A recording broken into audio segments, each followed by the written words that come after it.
All right, welcome everybody to TnTTalks. We've got a bunch of fun stuff for you all today. This is the second episode of TnTTalks, and we've got co-hosts Kipo and Satoros with us. So if you guys want to introduce yourself again. What's up, everybody? How's it going? It's your boy Kipo coming at you. Looking forward to the combos today. Yeah, this is Satoros. Glad to be here. Glad to be able to talk with you both about some TNT topics. And man, unfortunate that the 2v2 we wanted to play ended this way and we'll have to reschedule, but that's how it goes sometimes. Yep, yeah. For everyone's information, there we just got done with the 2v2, trying to cast a silver match, and we got 2 games in with a 1-1 score, and the lag was bad enough we got to reschedule. So we'll stay tuned for that. So speaking of dual championship, let's take a quick look at the brackets and see where we're at. And then we've got a replay highlight from Kipo. But looking at the brackets here,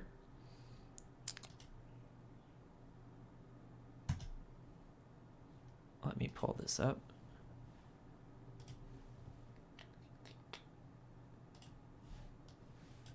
There we are. So this is our bracket, and we've got 1 game played we haven't put into the file yet, but Premium Bo Mishi versus Shinsei Goris. Pre-Mishi won and are moving on to the gold match against Meek Slayer. So Meek Slayer, watch out.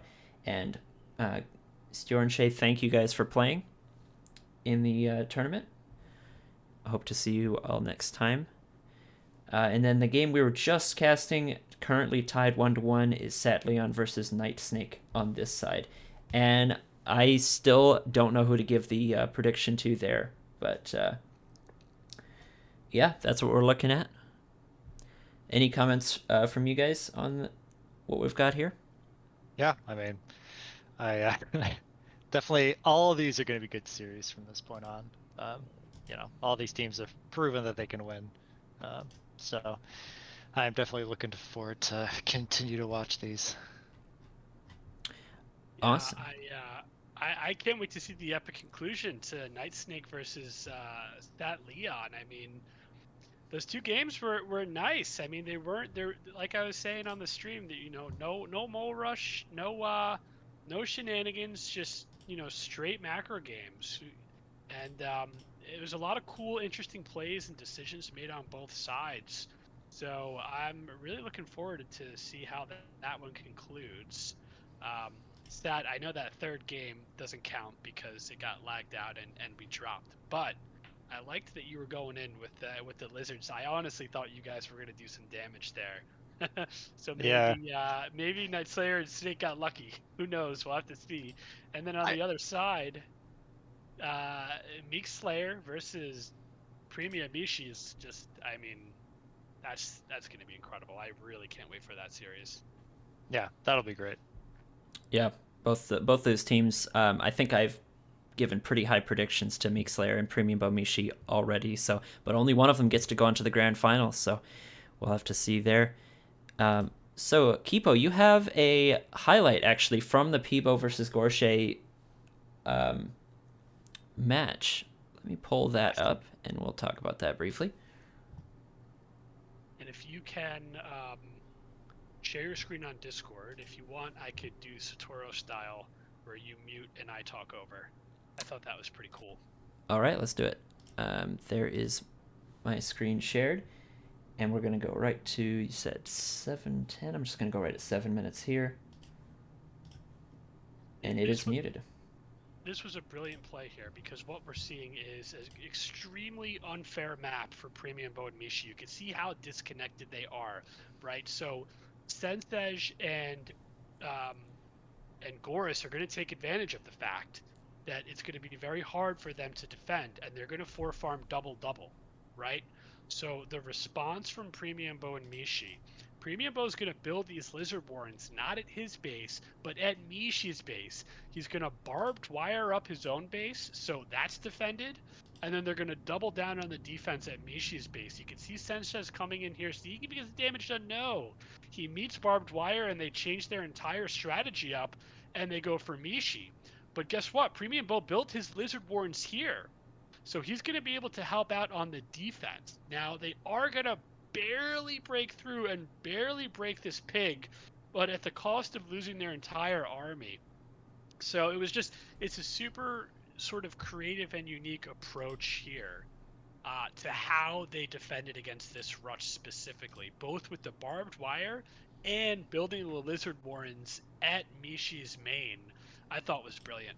Yeah, I thought it was really creative to put the barbed wire in one place and the warrens at the other. It's a really interesting way of dealing with the inherent extreme challenge of being split and lizard rushed. Yep. Yeah, definitely a great play. This is something that you usually see players building warrens between, the two players' bases. Mm-hmm. For a similar reason, right? Because you want to be able to kind of maneuver whichever way you want. But this was kind of an extreme case, right? Mishi was much closer than Premium was to the enemy. So it definitely was a heads up play to just put all the warrens there. And especially you have barbed wire. There's only one little entrance to Premium Bow's base on that side. You can just barbed wire that up and then make sure all your fighting is happening in the middle near Mishi's base where you have all your warrens. So it was definitely a great call. Yeah, I hope to see more things like that in the future. It seems like situations like that, a lot of players think of it like, oh, I've got a free win now. As long as we farm double rush properly, there's no way they can get out of it. But that was held, and I'd like to see more of it. Yeah, and just the series in general too. If y'all haven't seen it, it should be on my Twitch channel. Go back and check it out. It's really cool, just because Satoros, you were saying this on our last episode that Premium Bow and Mishi, I feel also that they have a different approach to the game. They play their 2v2s differently. They go for much more tier 2 heavy compositions, but they go for these siege strategies. And they're really cool to see. I was talking to Tandor earlier about how I really feel like the meta is developing. You're either going to go siege and you're going to try to make it so your opponent can never really even build a tier 3 because they have ferrets just bombing their base, or like the game that you just had with Night Snake, you're going to go for these tier 3s where you both get these multi tier 3s out and you just do the mega death push. So really exciting stuff. I can't wait for to see more of these premium Bomishi games. Yeah. All right. So one more thing we've got for the. Oh no, that is it. That is it for right. Where am I at? For dual championship stuff, we do have one more thing here. Satoros has prepared a win rate graph. So last week we had a really cool graph for the pick rate of units. He has expanded on that, and we now have data for the win rates of each of these units. So let me pull this up. There we are. And just real quick, Satoros, if you want to explain what this graph, what it means, what these little lines mean, and all of that before we get started. Yeah, sure. So again, last week, unfortunately, I wasn't able to stay on the show the whole time, so I didn't actually get to explain last week's. But basically, I thought it'd be good to take all the data from the replays that we had from the dual championship so far, take a look at it, at least some very simple statistics about it, and see if there's any interesting data we can talk about. So yeah, last week I just had phase 1 data, those replays, and also I only looked at pick rates. So it was a per player pick rate, meaning, out of any given player, how many of those players actually picked a unit. So that means there's 4 players in each game, right? So if, let's say, if 50% of players picked a unit, for example, that means 1 person on each team picked it, or 2 people on the same team picked it, but nobody on the other team. Just trying to show what are the popular units, right? Mm-hmm. What did we see the most often? But again, I went back. First thing I did, I pulled in all the phase 2 replays. Now the phase 2 is done, so it's all phase 1 and 2 replays. And the other thing I did was I did add the win rates. So very specifically, these win rates are only for situations where one team has a unit and the other team does not have the unit. For example, if Team A has a player that takes, mines, and the other team, neither of the players have mines, then that is a game that was counted for these win rates. So it's just trying to show basically how much is your win rate improved if you have a unit that your opponent doesn't. So that's kind of what I tried to isolate it to. Obviously, when you're talking about games with 4 players in them, there's a lot of data you can look at. It can get very complicated, but based off of feedback I've gotten in the past and just trying to find a nice simple way of looking at it, that's kind of what I chose to go with. And then one last thing before we get into the discussion about it, you'll see the tiny little black bars that kind of go up and down from the peak of each one of those red win rate bars. That's showing the error margin specifically based off of a confidence interval of 90%. I'm not going to get into the details, but basically it's trying to show what, how strong is the data based off of how, what the sample size is, how many games were actually played with it. So you'll see there, like artillery, for example, has a huge error margin because there just weren't that many games with artillery. So Awesome. if anybody has any questions, feel free to PM me and I can explain it in more detail, but that's the gist of it. Yeah, so real quick, you did mention this is from Phase 1 and Phase 2, so we got 180 games as opposed to the old graph's 92. Squirrels and lizards are still dominant. Barbed wire is still up there. Skunks way up there. Artillery, mines, moles, fox still pretty far down, so not too many changes here. But then looking at the win rates, the way I'm thinking of it is anything above 50%, basically good. Anything below 50%, maybe not as much. But let's just look really quick at the number 1 and number 20 slots here. So landmines. The mine, anytime, or a large percentage of the time that one team had it and the other team didn't. The team that had it won.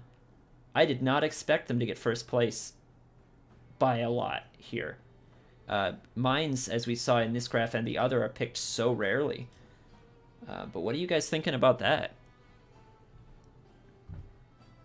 Yeah, well, you can go ahead first, Kipo. I mean, I assume it's sort of an anomaly where it's like maybe only 3 games had mines and they just happened to win whether they use the mine or not.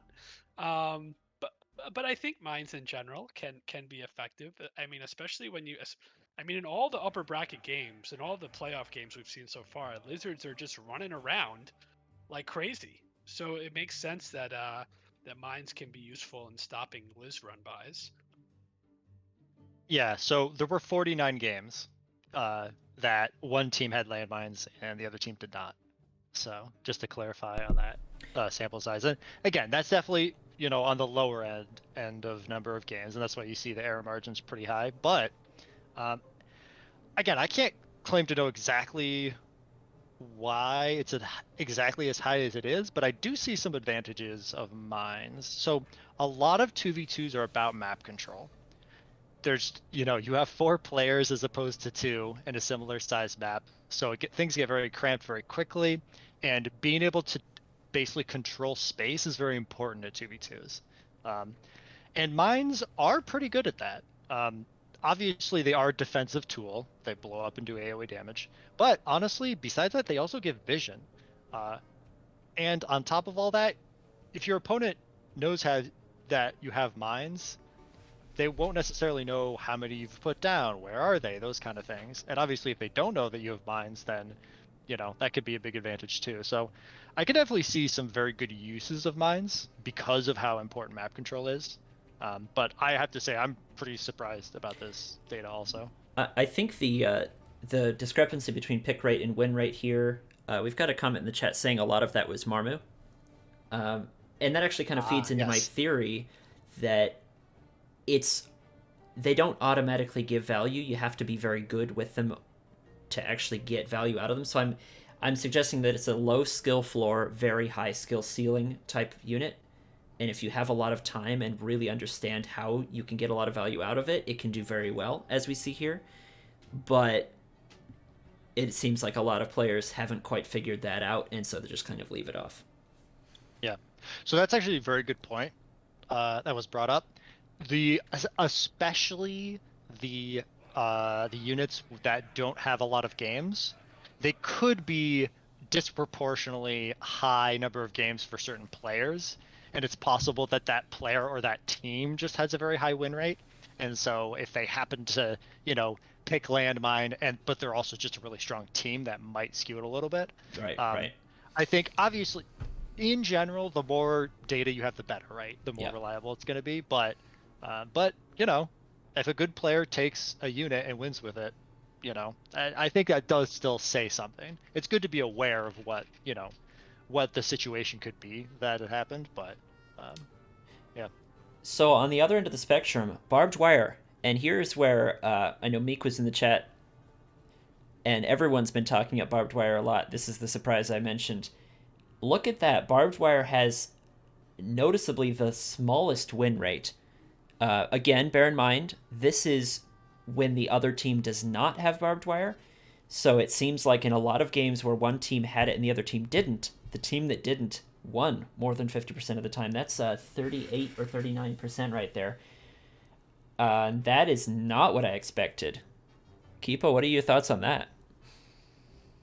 I can't make heads or tails of it, to be honest.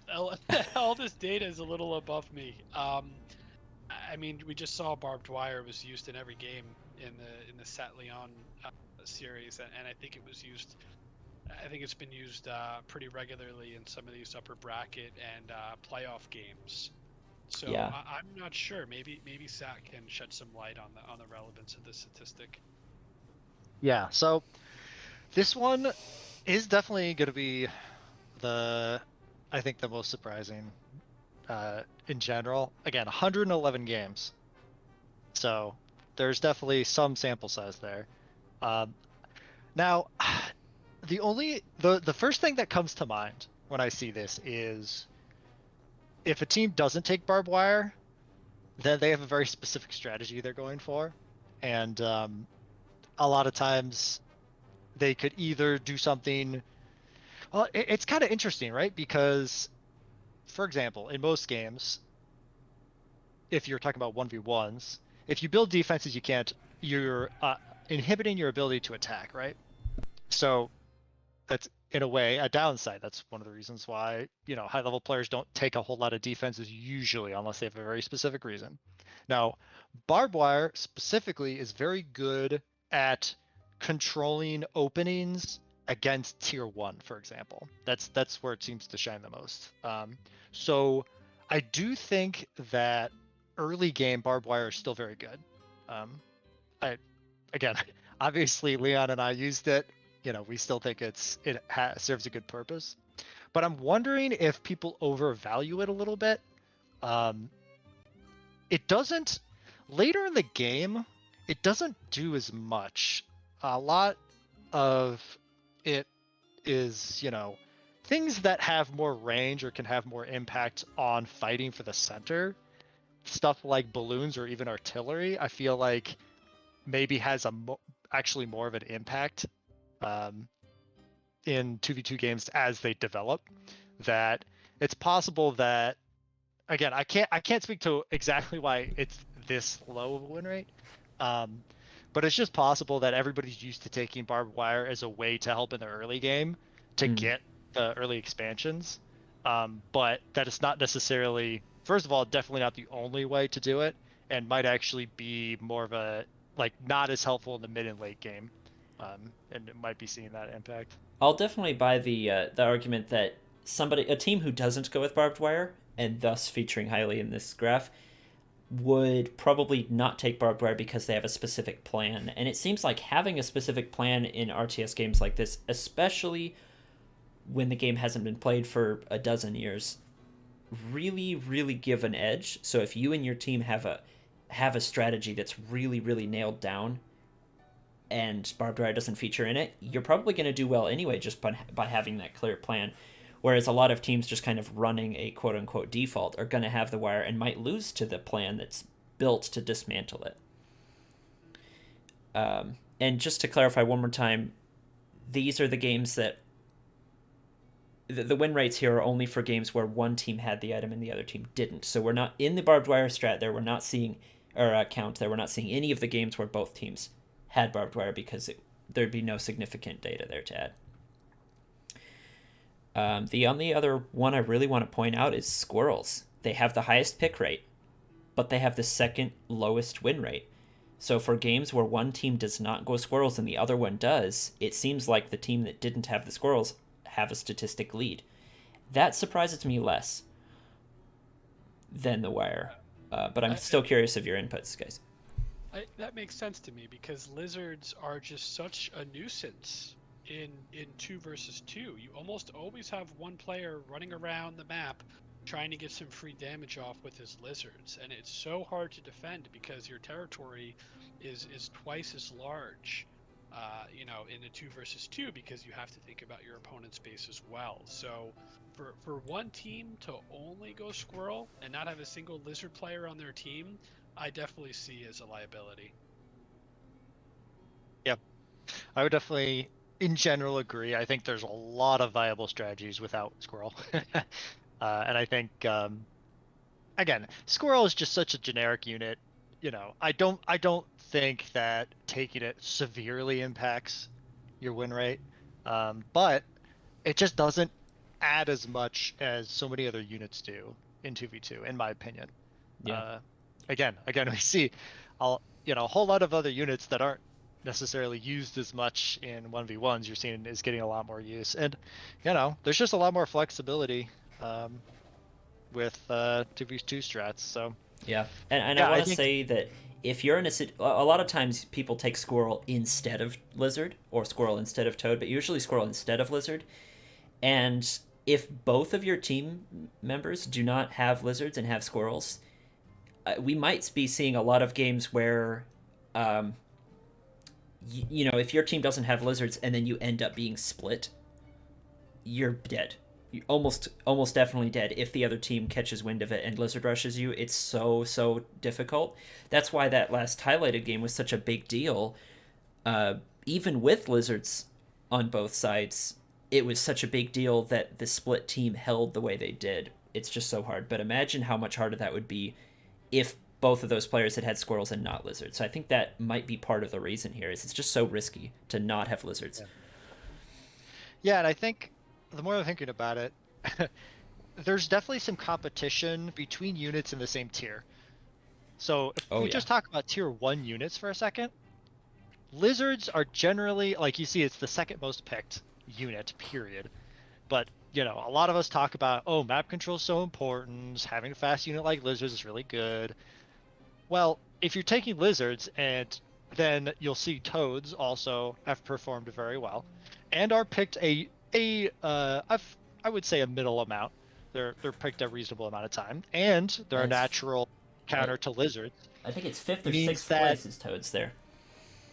Sorry, what? I think it's 5th or 6th place Toads have, so yeah, for sure. Yeah, so they're picked relatively often, but because of that, if Lizards are very high up there and Toads are a very common way to deal with Lizards, or just good in general because there's so many units, so the AoE does very well, like it's harder, I should say, to justify taking Squirrels also, right? Because how many tier 1 do you need, really? And like, how much are you gonna skew your decks towards tier 1 just to try to cover all your bases versus having more of other units? So I feel like there's probably a little more pressure on that. Again, even though there's a lot of deck slots, you still want to try to maximize as much as you can. So, I think that also might be reflecting why Squirrel isn't doing as well. It's just because the other two tier 1 units just are better suited for 2v2. All right. So, right before we leave here, are there any other units that either one of you want to just real briefly mention, just draw attention to on this list? The one that I wanted to mention was Toad. I mean, you see a lot of players talking about how I don't think Toad is that great in 2 versus 2, and now even in the upper division, you don't see Toad as often. Maybe one player out of 4 gets Toad. And even when that one player gets Toad, he's only building 6 Toads, etc. So I always thought Toad would be okay in 2 versus 2, and then according to the data here, it almost looks like it has the second highest win rate, despite not being picked that often. I think you said it was picked like 6th or something like that. Mm-hmm. So does this put the narrative on its head? Are toads better than people think? Yeah, that's a good question. Satoros, Yeah. any other units here? Yeah, well, just to add a little more, 152 games in that Toad count. So there's definitely quite a few games where there's some Toad imbalance there. Um, but yeah, I mean, looking at this, there's a lot of units in the middle that I would say, yes, maybe one is higher on the list than the other, but they're all so close. I wouldn't be able to draw a conclusion from that. The only ones I'm looking at that I like, besides the obvious ones that we talked about, are Mm-hmm. Falcons actually pretty low on this list. I can't say I'm surprised about that, but it is still a very highly picked unit, but it's definitely on the lower end. And I think again, I think that's part of the tier 3 pressure. Sure. There's definitely a lot more tier 3s, I think, in 2v2s than there are in 1v1s. And Falcon is kind of like an end game sort of death ball for a tier 2 player. But again, I think they're not as good when there's a lot of tier 3 running around. And also, they're just not as great if you're like constantly up next to your opponent and like having to fight all the time. Like they're not as good at these kind of skirmishes in the mid game. Stuff like, skunks and snakes and even cams, like they can just fight a lot better if you're, low army numbers, that kind of thing. So, and also Falcons aren't great, especially, without support against lizards. So, Right. I think there's a lot of little factors that I think could be impacting, Falcons not doing quite as well. Yeah. We've also got moles down here, just to cement the idea that mole rushes aren't that bad. And then badgers. We talk about how badgers are kind of dominating, but it seems like statistically they're not that scary. So I just want to say if you're going up against these and they're really frustrating to play against, just know that there must be some ways of dealing with them because we have the data. So all right, moving on here, we've got next in our little agenda Pocketbot Cup. We're going to highlight this week's Pocketbot Cup, and Satoros, this is your section. Take it away. Yeah, so just going to go through this quickly. Just want to highlight again what happened during the PBCs, see if anything interesting happened. And in the European PBC on Monday, Melvin Fro definitely came back with a vengeance and ended up coming in first place, followed by Lego Man in second and this guy in third. And they're definitely some entertaining series. There was the finals of Melvin Fro versus Lego Man. I think Melvin Fro was uh, definitely wanted to win after not winning last week, and ended up uh, defeating Lego Man in the finals. But I did have a highlight from game one of that match between Melvin Fro and Lego Man. Um, and it was a very Lego Man-esque. I think most people who know Lego Man will see this and definitely recognize it. You can go ahead and play the clip, but essentially Lego Man rushes snakes very quickly. You'll see he has pigeons and he has snakes. Um, Basically, he was looking for a way to punish Melvin Fro's early expand.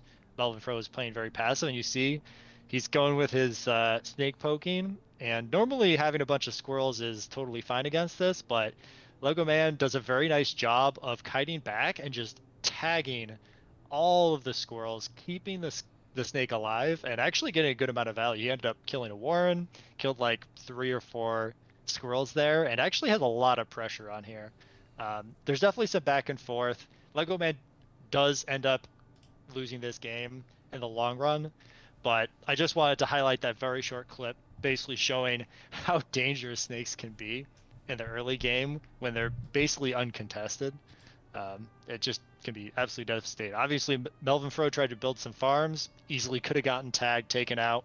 You know, very punishing against squirrels also. So definitely scary stuff. I But like it. I also like the pigeon combo there because those snakes would have died to the squirrels if the pigeons hadn't been keeping them topped up.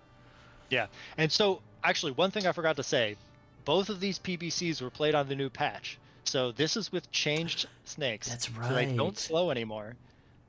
Didn't matter. Yeah, I it looked like they were just actually as good. actually even more so the more HP I think helps Oh, when they're yeah. fighting early game. So yes, the slow is going to be missed, but I think the extra HP actually does help them a little bit, especially early in the game. This is Lego's signature strategy. I remember when I first encountered him on ladder, he would have like 9 pigeons and 4 snakes, and he would kite me across the entire map. I mean, he is so good at snake micro, and we can see it displayed here.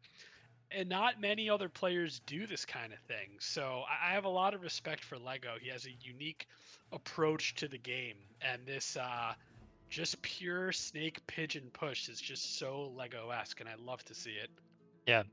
It's definitely, it's definitely risky against some things, but if you know your opponent is squirrel expanding, it's just like, again, he won 100 food just out of nothing, basically.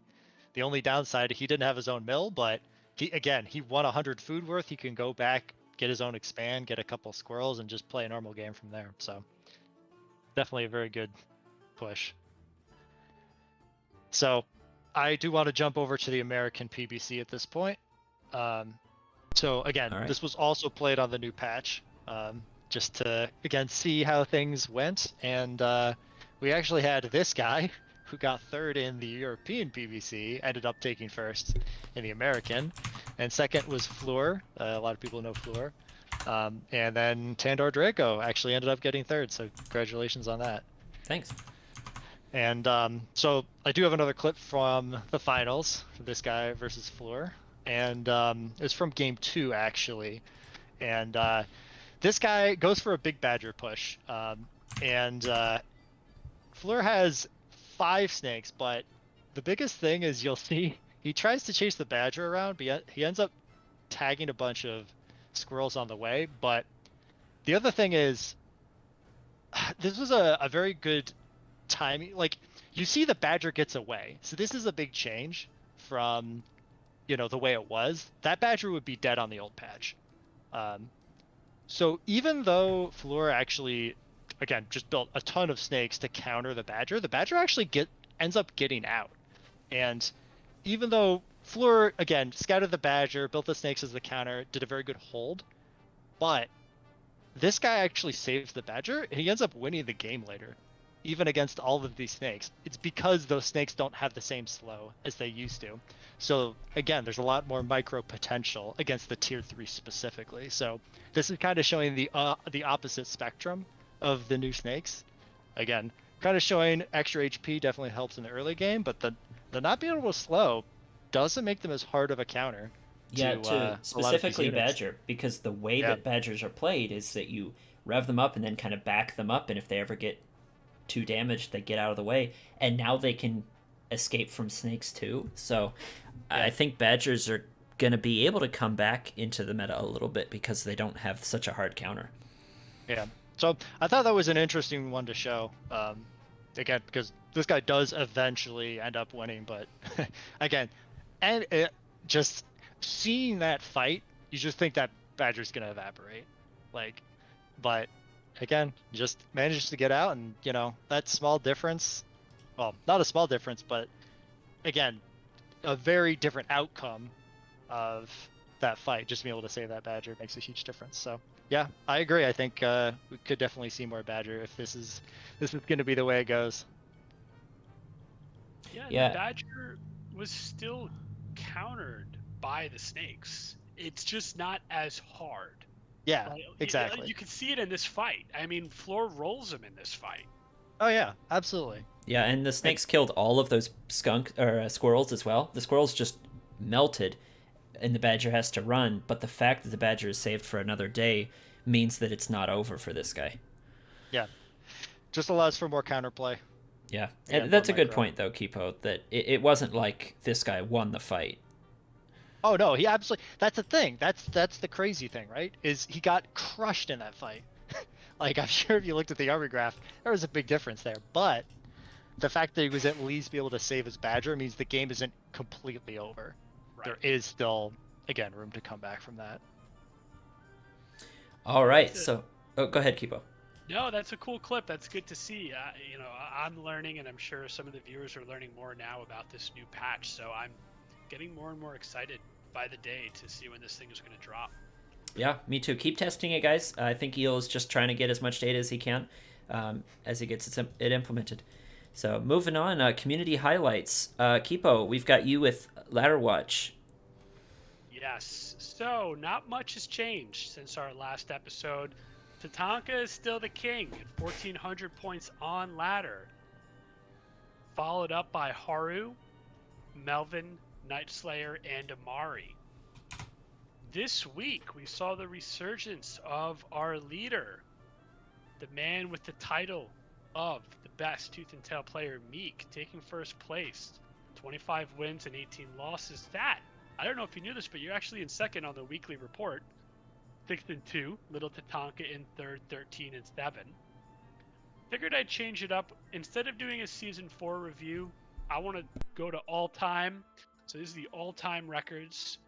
And just like in season 4, we actually have Melvin in first again. The number 1 player of all time, according to Camel, 777 wins and just 353 losses. Followed by Skyraider. I'm not honestly too familiar with this player. I know he was very prevalent a few years ago. Stat, maybe you're a little more familiar with this player than I am, Skyraider. No, I can't say I am. It was before my Two, time even. 245 wins, 97 losses, and Amari is ranked 3 of all time. 1,488 wins and 623 losses. Shout out time. First shout out goes to the man, the king, the streamer himself, Big Pimpin' Toth. My boy hit over 5,000 ladder games yesterday. Very impressive. I think it's by far the most out of anyone on Camel or anyone with a recorded history of Tooth and Tail. That's over 5,000 games played. It's something like 2,500 wins and 2,500 losses. Man, That's this guy eats, sleeps, and breathes Tooth and Tail. Yeah, that's definitely dedication, and I think it shows. He has a lot of knowledge about the game. He does. He absolutely does. So if you guys haven't checked out his stream, Lucas, you're in the chat. My man, I know you're there all the time. I hang around there. It's a lot of fun. Next we have, and I just wanted to highlight this, these are the players that in the last week played the most number of games on ladder. We had number 1, Trumpet, playing the most number of games last week, followed by Meek, and followed by Zalatan, who is actually Pyro in Discord. I didn't learn that until very recently. But those are the people that are keeping the ladder up and keeping it going. Trumpet, Meek, and Zalatan, all very good players. I've run into Zalatan a number of times now. Yeah, I have as well. Yeah, cool. We've had some good games back and forth. And the last little point I have right here are the return of Tiki and Rattan. They seem to be bopping around in Discord. I saw Rattan on ladder yesterday. And I've also heard some rumors that summer is coming up.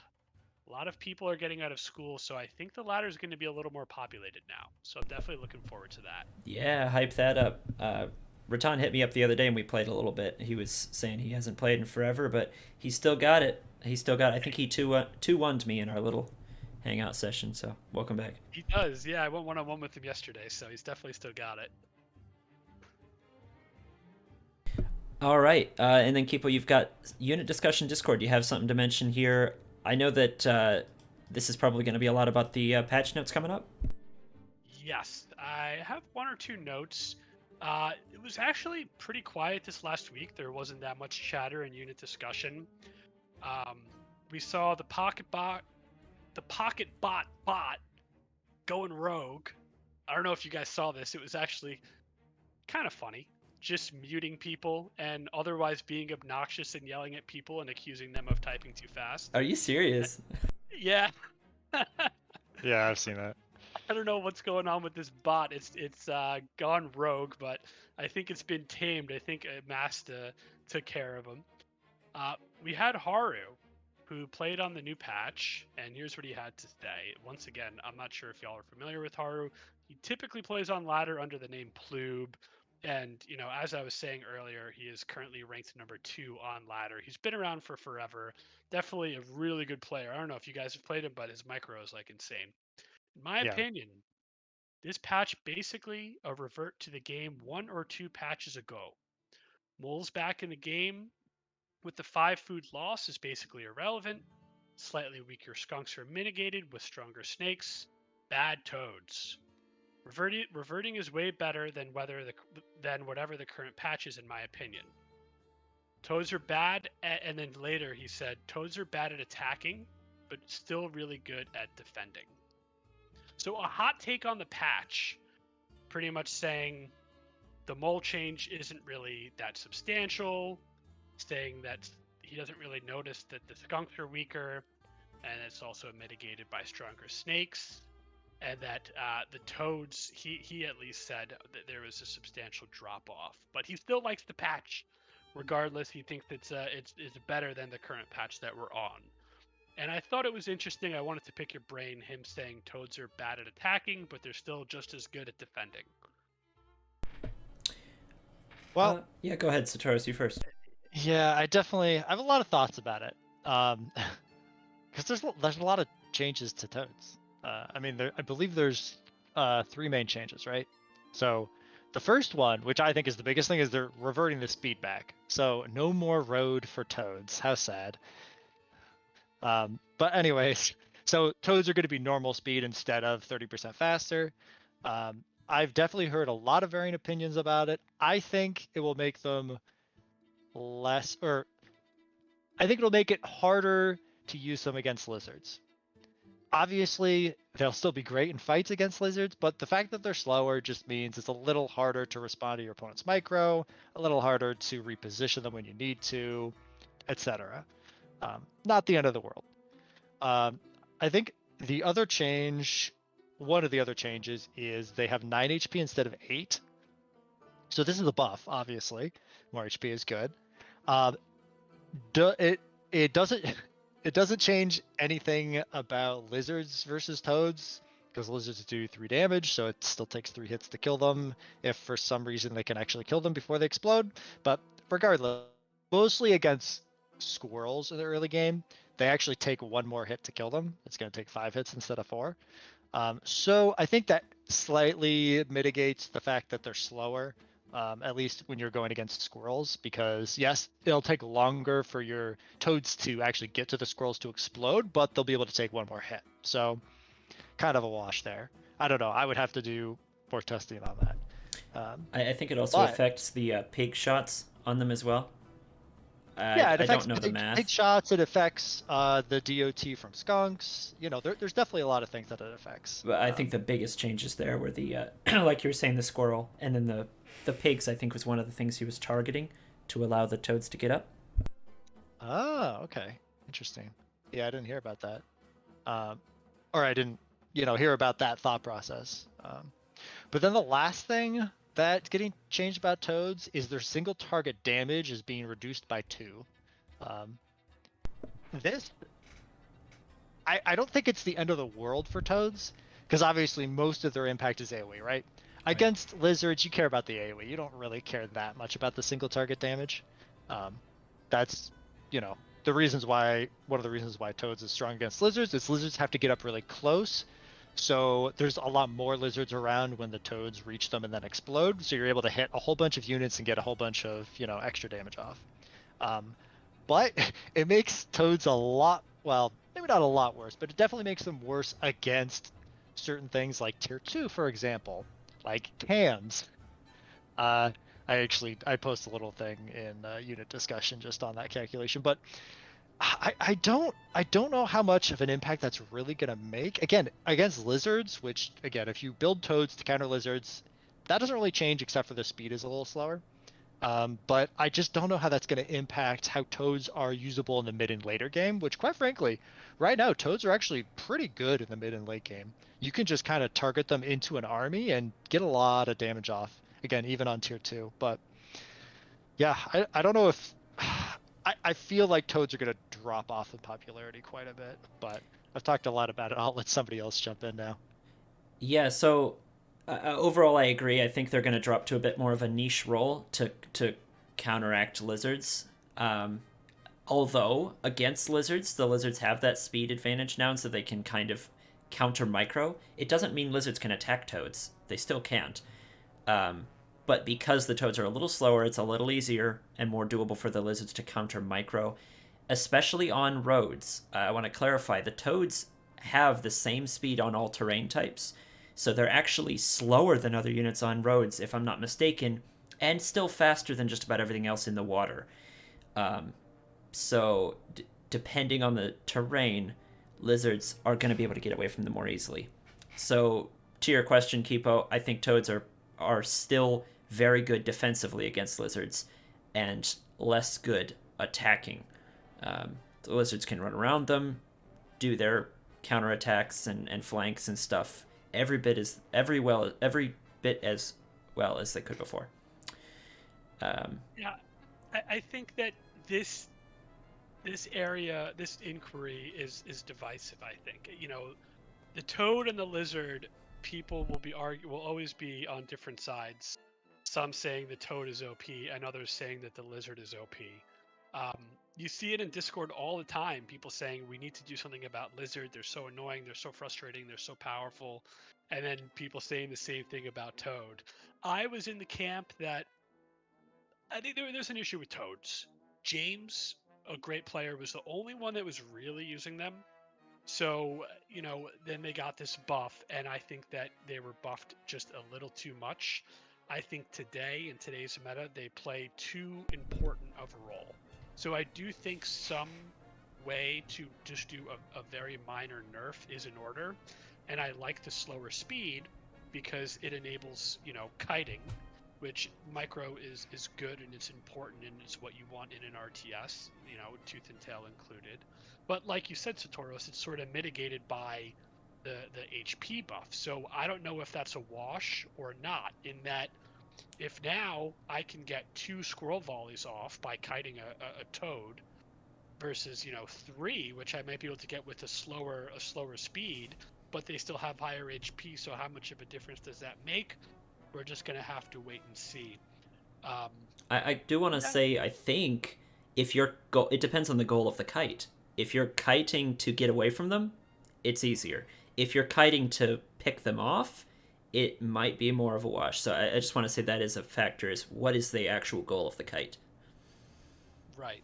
Yeah, that's definitely a good point, something to keep in mind. So we'll have to see how much that single target damage reduction really impacts toads. I mean, they're like you said, they're going to be worse against chameleons, and I think that that'll drop off some of their value in the late game as well.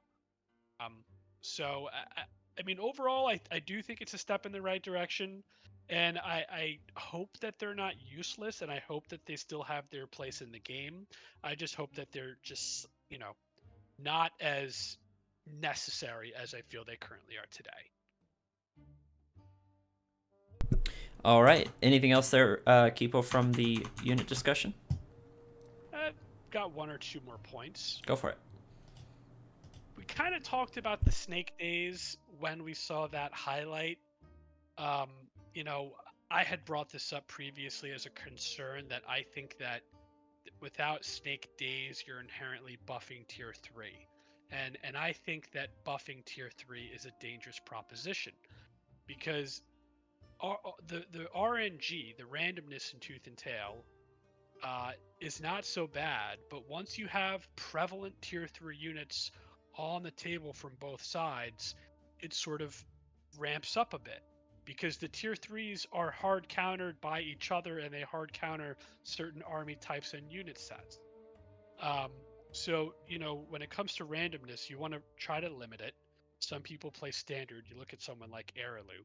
The map is always going to be, you know, a factor when it comes to contributing to if someone has an advantage or a disadvantage. But once you get tier 3s, I mean, someone has a fox, another person has an owl, you're in the late game. The game's over based on the unit selection screen alone. So I sort of was concerned that without the days, as we saw in that clip, tier 3s are going to be more popular. Tier 3s are going to be in more and more games. And because of that, there's almost going to be a little bit more RNG. Tiki Gray responded saying, I do think tier 3 is a bit too strong right now. and I wouldn't mind a nerf to tier 3s in the future.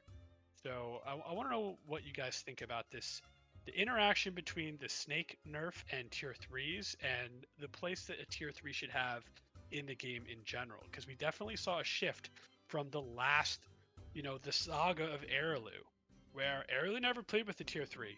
He won the championship. He was first place on ladder, first place on camel, decisively the best player in the world. Moles get, chopped in half. His specific strategy isn't as viable, and tier 3s are back in the mix again. So what do you guys think about the change to the snakes and the interaction it's going to have with tier 3? And Tiki's comment.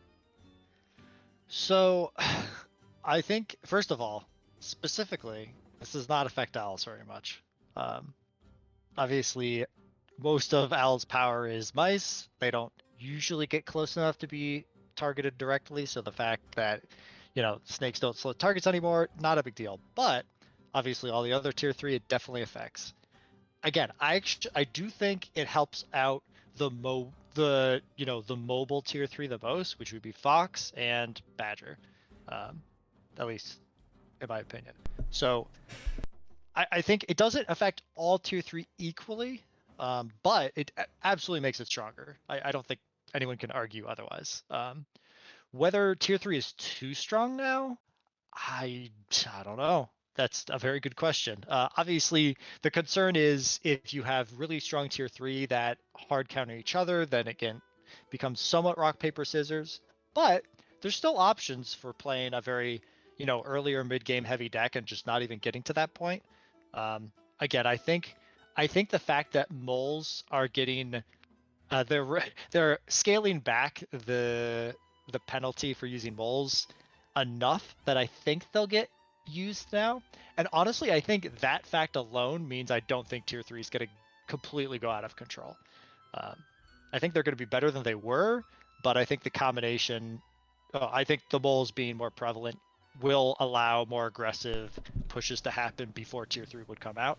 Again, map gen is always going to be a thing. Sometimes you get a perfect back expand with one tiny choke on the high ground, and you can do basically whatever you want. That's going to happen, unfortunately. But I don't know. I'm cautiously optimistic that these changes will work out. I don't know until they happen, obviously.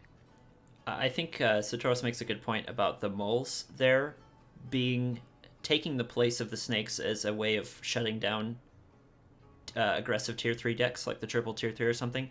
Moles can get through barbed wire a bit more easily. They can be built behind them, for crying out loud.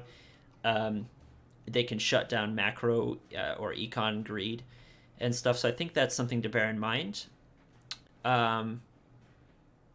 Also, we have to bear in mind the effectiveness of barbed wire. Barbed wire has a bit of a nerf as well, and that's part of the tier 3 current meta of getting up tier 3 is use barbed wire. But barbed wire is getting a slight nerf, so that can also affect it. Overall, though, I do agree with Kipo that we got to be careful not to let tier 3 get too strong, because we lose a lot of the really fun back and forth earlier game stuff in the tier 2 games that are a little less RNG dependent. But I do say that this is, if anything, it's a very slight thing. I wouldn't be panicked or anything. It's not going to ruin the game. I think we'll see after a couple of months of this patch, if we start to see that become an issue, then there we go. It's brought to Eel's attention then, and he can worry about a nerf. This seems like a small enough change that it might be moving in the wrong direction, but I don't think it's going to be a big issue right away, is what I'm saying. Yeah, I mean, just watching the replays that Sat brought to the show today, it seems like in today's day and age, whenever a tier 3 is involved in a fight and there are snakes, the tier 3 doesn't get out alive. Other player has to go back and rebuild it. Whether you win the fight or lose the fight, the boar or the badger or what have you is going to blow up, or is going to be eliminated. But now, if you could preserve the boar every time, if you could preserve the badger every time by just retreating, and you could just bring it back right away for the next fight, it's interesting. I mean, I am cautiously optimistic as well, Sat. I really look forward to this change. If Eel put it into effect tomorrow, I wouldn't be on the list of people complaining. So we're just gonna have to see. But I think change in general is always a good thing, and I like a lot of these changes. So I do want to say as well that there are, like Set mentioned briefly, have to be other ways of fighting Tier 3. It can't just be Snakes counter Tier 3 and everything else doesn't. And with Snakes having a health buff, but a bit of an anti-Tier 3 nerf in that way, we might see people try to use things like Falcon Balls or really heavy, diverse Tier 1, Tier 2 comps to fight the Tier 3s, and we'll have to see if that works well. For example, you can gun down a Badger with a bunch of Falcons in a similar way that you can snake tag it. It's not as good, but we'll have to see if that becomes part of the meta. 2 seconds. I don't want to take up everyone's time, but I thought this was cool, so I'm going to mention it very briefly. It was Sen says she was bringing up ferrets in the unit discussion, and Tiki saying that, well, basically Sense is asking, hey, maybe we should give ferrets a buff so they're more useful in 1v1. And Tiki saying, well, with 5-second mines, aggressive mines are going to be a lot more viable. And when it comes to the classic mine ferret push, it's going to be much more effective. So I like this idea that faster mines is an inadvertent buff to ferret, in that you can very quickly lay the mines down and have the ferret covered by them when it goes into shell its opponent. So I'm definitely looking forward to that. Yeah. Yeah. Oh, go ahead, Strauss, real quick here. Yeah. I was just gonna say, you can buff units by buffing other units that are synergistic with it. For example, the pigeon change with Badgers, right? Classic example. Pigeons were nerfed because of Badger. At least that interaction. So I do think that the mine change will help ferrets. I don't know if it's gonna be enough, but I'm one of the people in the camp that ferrets could get a change directly. But again, better mines, maybe that's enough. Yep. All right, so moving on here, I just want to mention we've got something I'm going to include is the highlighted out-of-game contribution.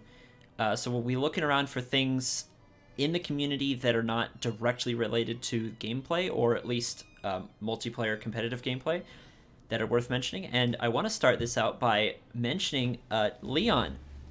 Leon has a Discord, and I don't know where the invites are to this, so if anybody is not in this but wants to get involved, message Leon or hunt around for the invite. But he has this Discord called TnT Story Decision, and what it is Leon is telling a story in the world of Tooth and Tail with some of the characters and the setting. It's like a role-playing story where he's telling a story and then he puts it up to a vote when he gets to a crossroads. It's kind of like the Choose Your Own Adventure books and stuff, and then everybody votes on, A, B, C, or D, what do we do, and then he takes the story from there. So it's kind of a collaborative thing where he is putting out a really interesting story himself. It's a creative input, but also involving other people's votes on where they want it to go. So if that kind of thing interests you, I just want to encourage you to go check it out. He was on hold for a bit because he had mocks at uni, but I believe he'll be back into that soon. So go ahead. I was just about to say it sounds cool. I know there's a lot of people who are into the lore of Tooth and Tail, so yeah, I think it's a cool thing. Yeah, it's like a little bit of an invisible side community almost. But and then I have a featured build here I want to mention to both of you. I'm just going to pop it in the chat here so that I can remember it. This is a build very related to what Kipo was just talking about, that Tatanka suggested this to me on one of my last streams, and I did it, and I actually won a game with it, even though I wasn't exactly sure what I was doing. This is a classic triple tier 3 deck. Squirrel, Skunk, Wire, Wolf, Owl, Fox. And Kipo, we were just talking about how tier 3 is strong already and could get stronger. And this would be using Squirrels and Skunks and Wire to stay alive until you basically turtle up on 2 bases or 1.5 bases until you can get Wolf, Owl, Wolf, Fox, or specifically all 3 Wolf, Owl, and Fox up. I wonder if each of you could give a brief overview. What do you think the strengths and weaknesses of this deck are, especially going into the next patch? Funny story, Stat actually just beat me with this build deck yesterday, so Nice. I'll let you go at it, Stat. All right. So, just I know that I am bad with tier 3. It is a fact. So I've been forcing myself to play this exact triple tier 3 deck in an attempt to get better at it. And yeah, there's a lot of ways to do it wrong, as it turns out. So basically, okay. So here's the theory, right? And thanks to Meek for talking to me a little bit about it, and ways to do it better and worse, and like really focusing on what do you need to do to win. So the idea of winning is you get a wolf with other tier 3, because wolf will essentially make the unit you buff twice as effective, roughly. So for example, you buff an owl, it produces mice twice as quickly. You buff a fox, it shoots twice as quickly and runs twice as quickly. Really great, right? So if you can get a wolf with an owl, it's like you have 2 owls, but you have a wolf, an owl, and a fox, it's like you have 2 owls and 2 foxes. And as it turns out, that wins a lot of games in the mid game. So that's the theory of the grand composition you're aiming for, right? But how do you get there? That's the big question. And that's where the squirrels is your basic tier 1, the skunks to deal with other tier 1s, and then barbed wire. That's where all of that comes in. The idea is to get up to your 8 farms, maybe take an expansion if it's a really big map and it's just a convenient thing to do. But don't go crazy with eco. Then you build the minimum amount of defenses you possibly can get away with, and then you build wolf, and then as soon as the wolf is done, you start the fox and the owl. So again, there's a lot of ways to do this wrong. The most obvious one is you just don't have enough defense, they run you over, you lose. But that's actually okay. That's actually, I would argue, kind of the correct way to lose, at least from all the conversations we had.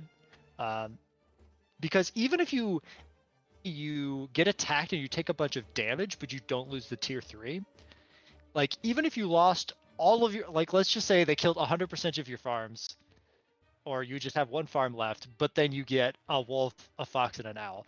That by itself can kill basically any army, in the early to mid game, just because you have all the free units with the owls and you have the fox to just pick off everything, especially tier 2s, right? So really where you can get, like, the problem I was having with it personally is I was actually being too defensive.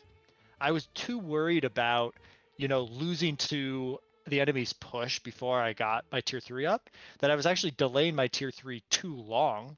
And for example, if it's the case where, okay, well, it's a really big map and it's hard to attack, so we both get an expansion, I was like going up to 8 farms and getting like 4 skunks and like a bunch of squirrels, because they had a sizable army before I felt comfortable getting my wolf.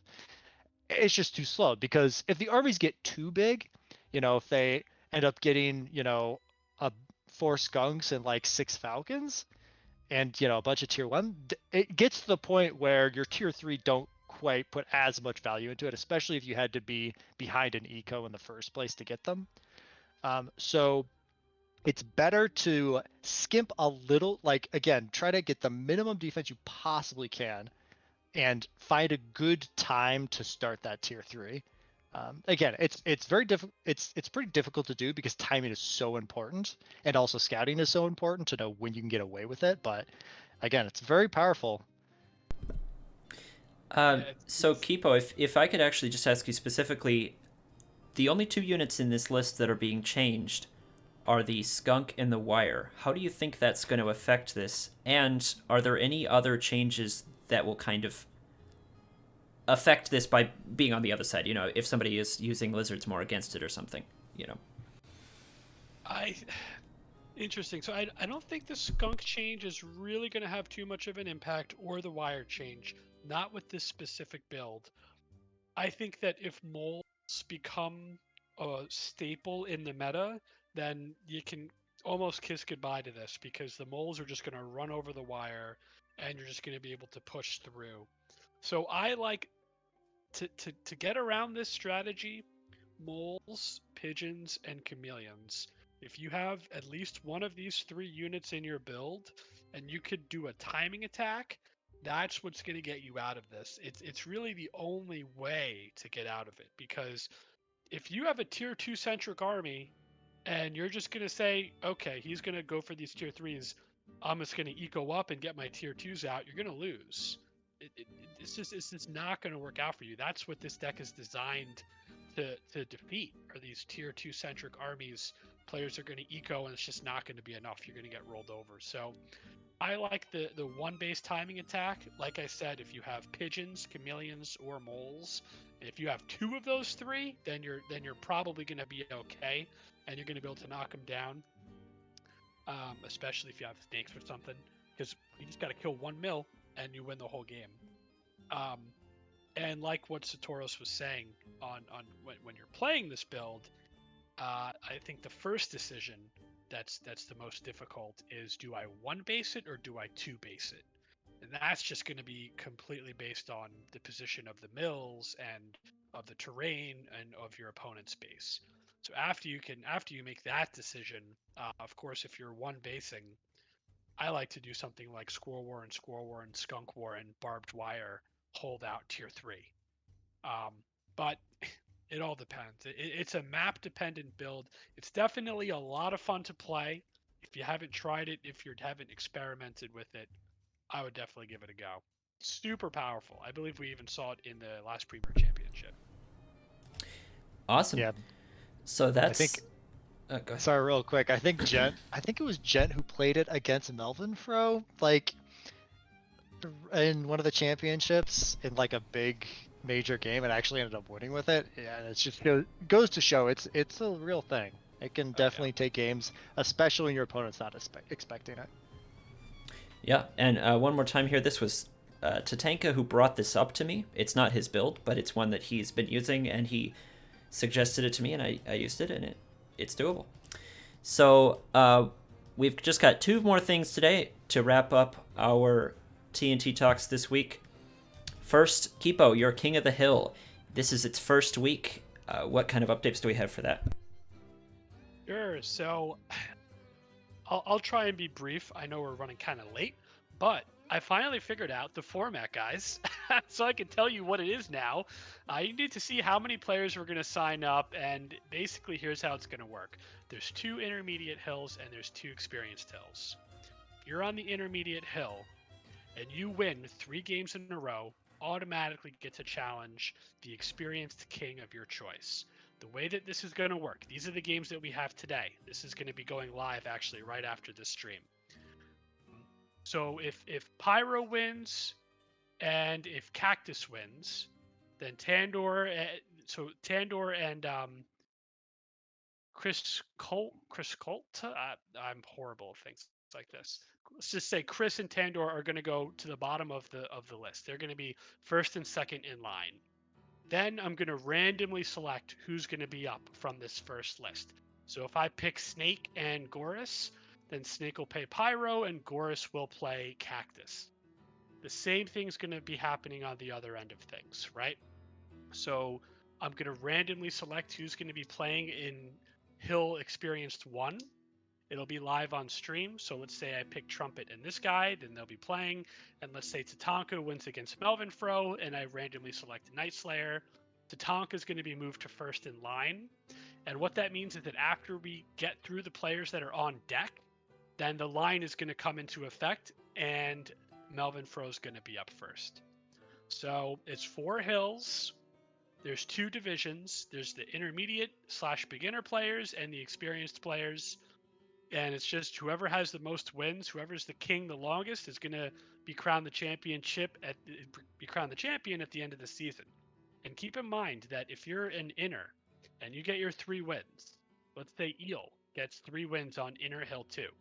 Let's say he then goes over to the experienced and he plays this guy and he wins. He's at 4 wins. Those wins carry over and they count. So if he gets a couple more wins on the experience till and he goes up to like 6, and if no one else gets 6 wins at the end of the tournament, Eel's going to be the champion. So that's basically the format, and that's how it's going to work. And like I said, on stream later today, I am going to bring up a wheel, and we are going to randomly select what the matches are going to be. Oh, nice. And I will be rating that. So if you guys in the chat want to go see that, then I'll just go ahead and slide you right over as well.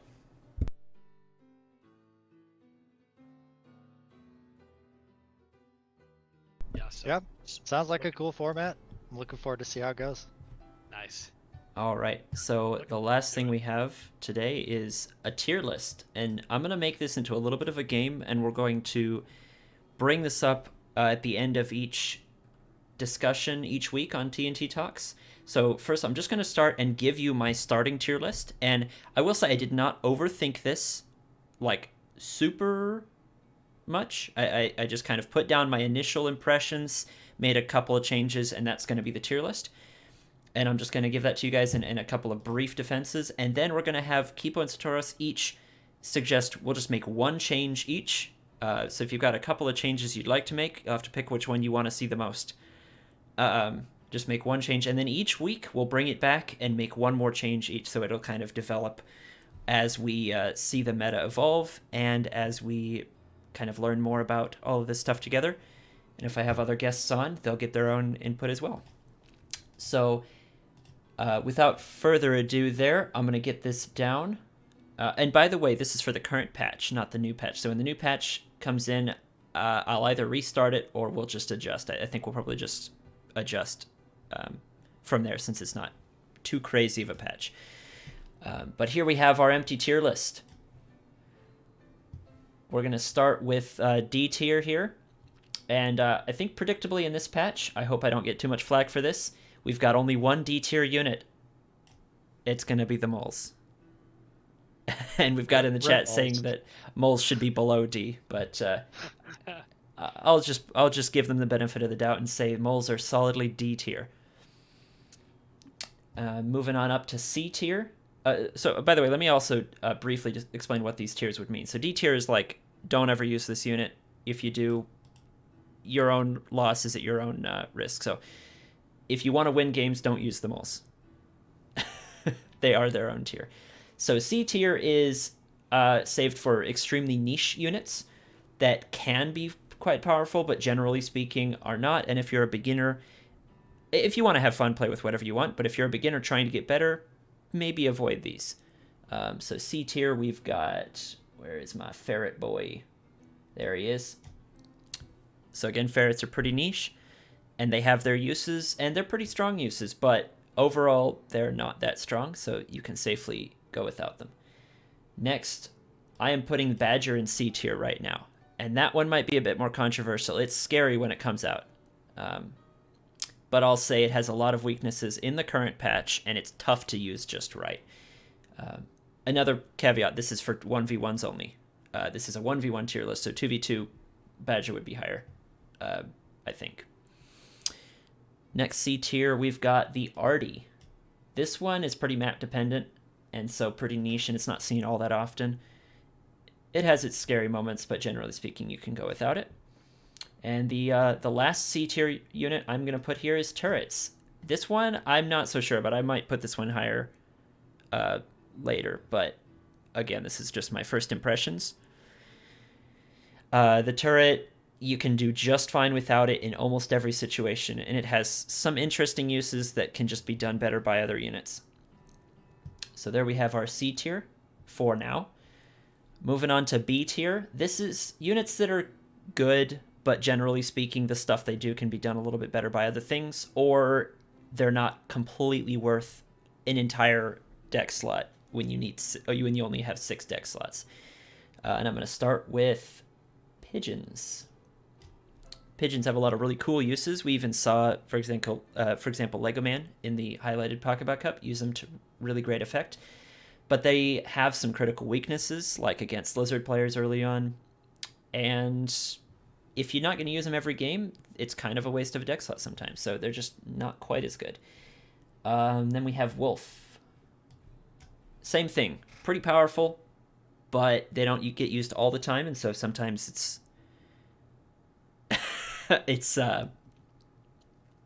sometimes you're basically playing with a 5-unit deck. I just want to highlight in the chat here, Lucifer the Loser saying this is becoming more of a tier list, as in tiers,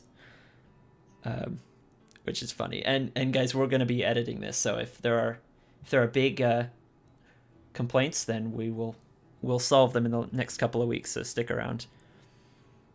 The next unit I have put in the B tier is cams. They're good.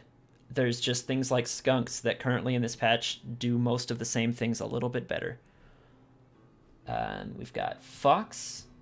Again, they're very good, but they have some really key weaknesses, and they're a little map dependent. And then mines. Mines, I'm putting here because they have such a high skill cap. They can be used to really, really high impact, but it's tough to use them right, and sometimes they just fall completely flat. But again, all these Beer 2 units are good. They're good. They're not bad. They're just not as good as other units. So A tier. We're going to start out the A tier, and I think I know one person in the chat who's going to wish this unit was higher up, but I'm going to put lizards in A tier. And this is because of the prevalence in the current meta of Squirrel Toad, and I think Squirrel Toad covers most of the weaknesses from lizards, but they're very good, so they are A tier. Moving right along, Falcons, A tier. I don't think I need to defend this one too much. They're good. Not super strong in the early game, but otherwise they're fine. And currently, an early game Falcons skunk meta is a thing, so. I've got snakes in the A tier. They're essential against tier 3 in this patch, and good in a lot of ways otherwise. I could see them going up to S, but for right now I'm putting them in A. With this patch coming up, they might move up. Hard to say. What else do I got in A tier? I put the boar in A tier. The boar is more beginner-friendly than a lot of other tier 3s. It's really strong. It's not completely unbeatable, though. It just has a couple of windows of big strength. Balloon, A tier. I could be convinced to drop this one down a little bit, but I put it here. It's...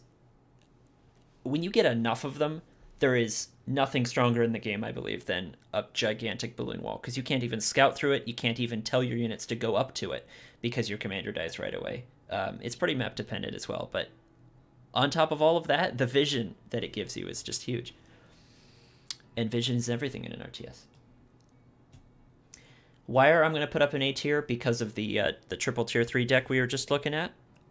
Wire can be used to really safely get up some of these other really powerful units, even like the Fox that is in B tier because it's hard to get up, but if you have Wire, you can get it up a little easier, and it can be really powerful to also block lizard flanks. And let me just double check the remaining 4 units I have put in S tier. Owls, we have some folks in the TnT community that say owls are basically overpowered because they get infinite value. I don't know if I say they're overpowered, but they're definitely very, very good, and one of the more beginner-friendly tier 3s. Skunks absolutely rule the meta right now as far as tier 2. They crushed Squirrels, and they're one of the best ones to get up early. They just have a lot of strength, and they scale well into the late game as well, and can fight off owls. Squirrels are a mainstay. They're the best tier 1. Better than lizards, just for their multi-purpose use in 1v1s. In 2v2s, I'd swap them, but there we go. And then toads right now seem like they're really, really strong. And these 2 units together, in fact, these 3 units together, Squirrel, Toad, Skunk, is like one of the most stable early game unit comps. So there you go, guys. That's a rough tier list, and we're going to keep adjusting this in the coming weeks, but Satoros, let's have you take the first go at this. All right. Your overall thoughts and one change you get to make. All right. So overall, I roughly agree with most of what you have. So I actually did a little write down for myself before this, just to kind of see how I put things together. I didn't have an S tier. I had A through D. but I personally put most stuff in C tier, which is actually Okay. kind of funny. But the biggest change I would say here, and maybe I don't know. Again, I'm basing this off of just general viability and what I've seen in tournaments and just popularity in general. Mm-hmm. It's both strength and versatility. I don't think owls are S tier. I just don't. Um, I think owls belong in A tier with the rest of those units. I don't think owls are such a metagame warping unit like skunks are. Like you see skunks and and squirrels just in like almost every single game, and it's again, if we just talk about skunks for a second, they're a tier 2, not a tier 1, so they won't immediately come out, but like they are effective against all the tier 1s. Even lizards, if you get enough skunks, shuts that down. And it's not like they fall off in use in the later game. They're just such a solid linchpin for basically any mid-game army. And they're just, again, I think they're metagame warping. Um, it's not that they can go and end a game necessarily, right? Mm-hmm. They're not, quite to that oppressive power like old patch moles or something like that, but it's just you have to assume your opponent's gonna have skunks. If you don't, then you're gonna run into trouble, right? I don't think owls are in that same camp. Owls, obviously, there's some amount of penalty I give owls just because they're a tier 3, right? You can't build out a tier 3 in every game. Sometimes the games are just too aggressive. Sometimes you spawn almost right next to your opponent, and the rush distance is super short. There's some of that I have a hard time putting any tier 3 in S tier. That's just kind of the way I look at it. I can definitely argue. I can definitely see people arguing otherwise. But the other thing is, owls owl does have counters. It's not like if the opponent builds owls and you don't have owls, that you're automatically at a disadvantage or even automatically even. I have seen, again, I would probably say that owl is the most powerful tier 3, but I don't think it's so much that it deserves an S tier. I've definitely seen a lot of games where, if obviously there's the cases where, oh, well, the opponent had a econ advantage, so they were just able to overwhelm the owl. That's one thing, but I've definitely seen a lot of boar builds just be able to go toe to toe with owls, and keep the game very competitive and honestly win a good percentage of the time, to the point where I don't think owls are just so unbelievable, that they deserve to be in S tier. But I don't know. Maybe I shouldn't be feeling so strongly about it, but I just don't think owls are that much of a problem right now. Definitely strong, but not that strong. Yeah, no, that's fair. Go ahead, Kipo. I concur. Absolutely. I mean, I think they're definitely A tier material, but look at players like Tatanka. I love studying who's the best player, and I'm just going to focus on studying his play and his strategy as much as possible. Tatanka rose to prominence not through the use of owl. He did it through the use of boar. Mm-hmm. And, if you have a boar and you have a couple of toads, one or two owls are irrelevant. I mean, even one owl alone is not that strong. They really only gain momentum once you get multiple owls out. But even so, if you see these late game armies by Tatanka, which is what he used to climb to the top of ladder to win the intermediate championship, we saw him delete owl players with just boar toad alone. I mean, once the mice become irrelevant, the owl becomes irrelevant. But guess what? The boar is going to be relevant all the way through until the explosion. So yeah, I absolutely agree. I think owl should be right up there. I think they're the two best tier 2s, owl and boar, but I can't necessarily put one above the other. That's fair. So, Kipo, now you can make any change except owl is locked where it is now for this week. Since Satoros picked, you have to move one of the other units around. Yeah, I have to hand it to you, Tandor. I probably should have tried to make my own tier list before this show, but I think you did an amazing job. I really love, where you put everything. I think it's probably right. Um, I can't make a switch, but I'm looking at MG and I'm looking at mine, and it doesn't feel right to me that mine should be above MG. I think mine is pretty good, but I don't know. I just don't necessarily think it's stronger than MG right now. So I'm debating between moving MG up or moving mine down.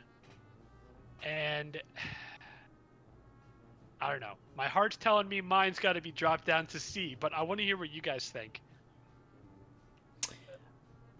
I would lean towards bringing turrets up, but I'm not going to defend that. I'm just going to say that's my thought. I think bringing MGs up is what I would do.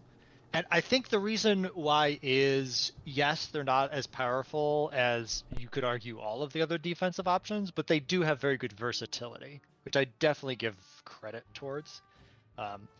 They're like a lot of the other defenses, like mines, for example, they're good in very specific situations, right? Artillery, kind of obvious. It's really expensive, takes a long time to build, but it gives you this huge, range of threat, can even, threaten enemy mills, that kind of stuff.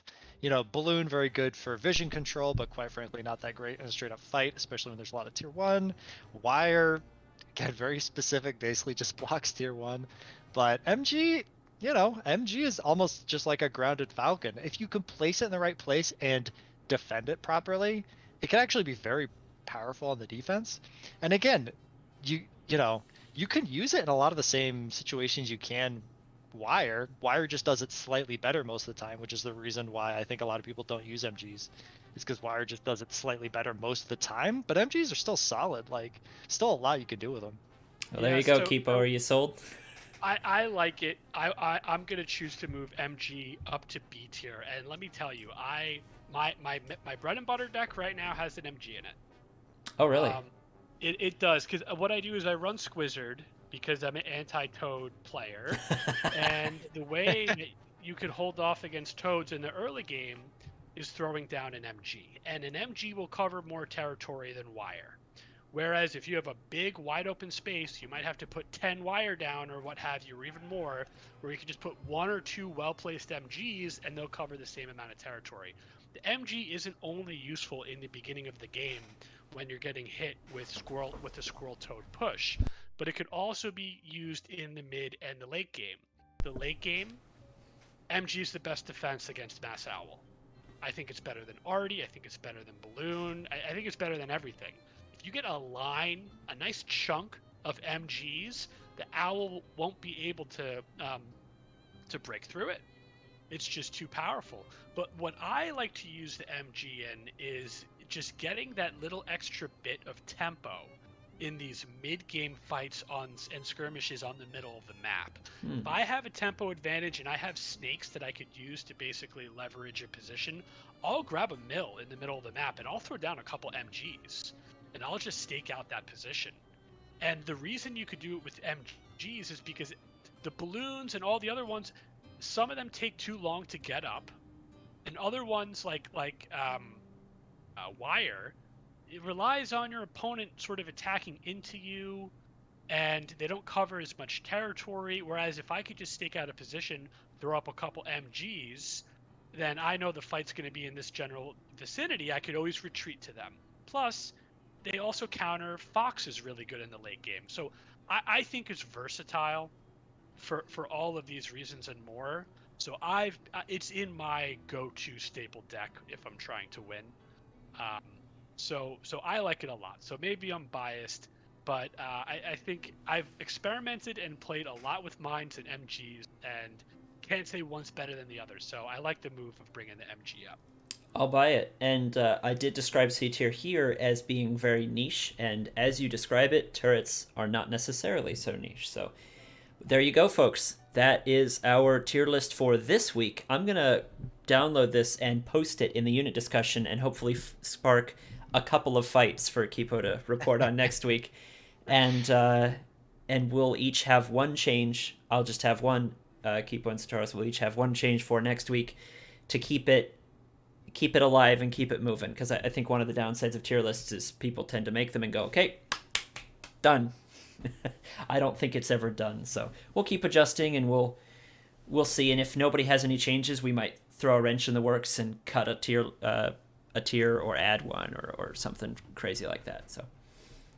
And that does it for TnTTalks. So I want to thank both of you guys for being here this week, and hopefully we'll see you both again next week. We might bring somebody else on as well. We'll see. But this has been episode 2, and we'll see you guys next week.